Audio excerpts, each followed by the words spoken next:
certain situations that will vary in regards to power depending on the space that you're in.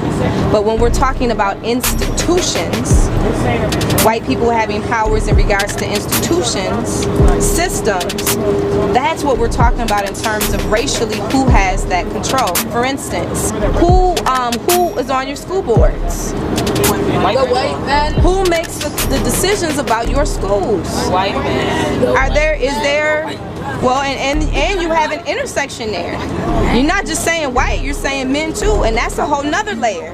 Because I can tell you as a woman who has run a school for 10 years and have been in charge, when I've had janitors that don't want to listen to me because of the color of my skin, there's a lot of me that I've lost as an adult, as a black woman, as a woman of color, as a black and Puerto Rican woman, to take care of my children, to navigate this system. That had everything to do with power and dominance. My blood was boiling as I was hearing some of these examples when we're having circle of some things that teachers have done to you all. And why do I have to kiss your ass to get power? That makes me, I'm so sorry, that's gonna make me cry. Like, why? That's gonna make me really angry. Say it, Rose. Say it. Scream it. Like it. Oh my God, it makes me so angry. It's okay. Let her be in that space. Let her be in that space. It's breaking me down.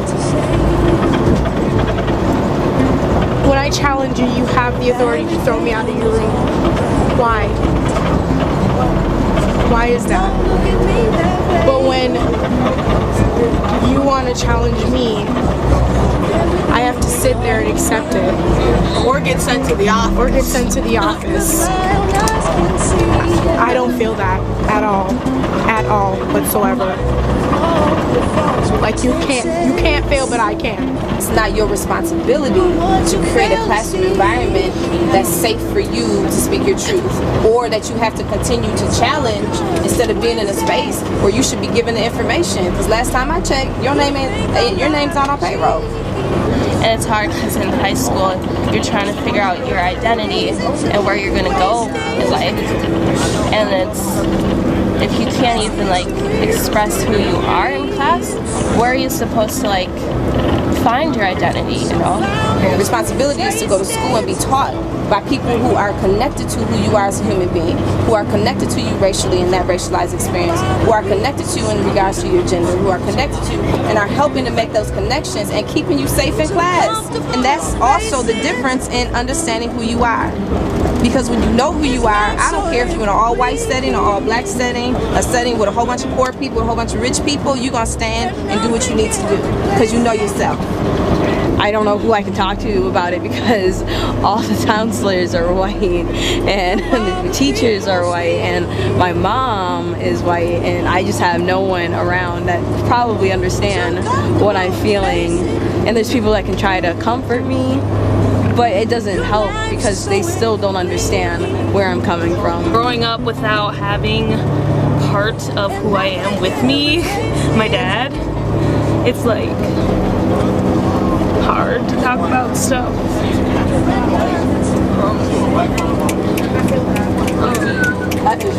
Because I don't know about my black side, and like talking about it this deep and like getting into it like that, it's like hard. Same way how she's feeling, because I don't know nothing about my black side. Like I only know stuff about my white side because that's who I'm always with, like my mom. Like I'm never with like no black people. I have a lot to say and I just don't know how to say it because I've never experienced it like this and like this hard. And it would be different if it was with my mom's side, because she's the one who raised me, and like I know about my culture, about my native side, but I know nothing about my black side. Like sometimes I like feel uncomfortable about talking about it because like it's my mom is like white and stuff, but then I do feel comfortable talking about it because like that's the other side of me.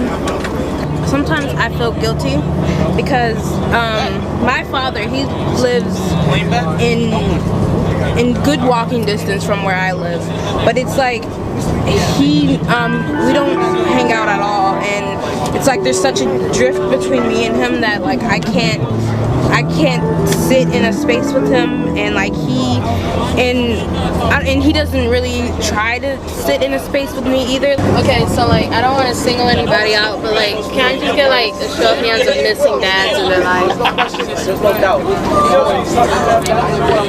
Like, see, it's common in our culture that our fathers disappear, and I find that so like mysterious. I want to know why.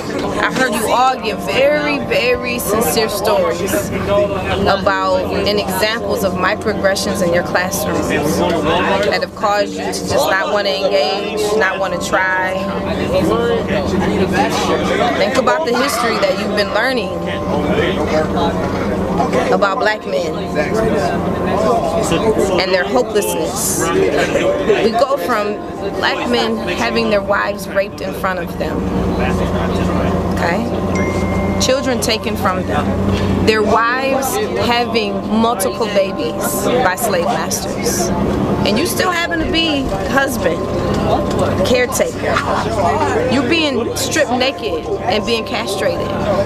You're being stripped naked and beat in front of your wife and in front of your children. Then let's fast forward that a few more years. Oh, I think I may be able to be a sharecropper, another form of slavery.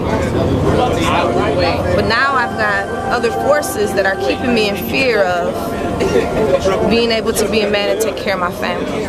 I can't look other men in the eye and say good morning. I gotta stay away from white women or I will be killed. And then let's keep fast forward and then look at the patterns and the themes that I've been asking you all to pay attention this whole trip. Again, not an excuse, but when we unpack it, it helps us understand behavior. Black men not being in the home, there's a narrative, there's a story, and there's some patterns that are deeply seated in the first time we ever put our feet on this soil. And there's a pathology behind that.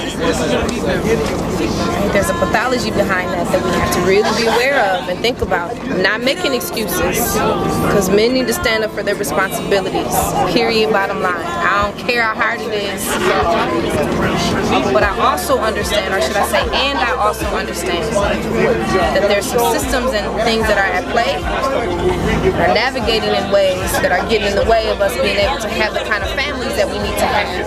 Because if we have strong black families, we have strong black communities. And we have strong black communities, then we have the power to influence and make the decisions that we need and the access that we need in this world.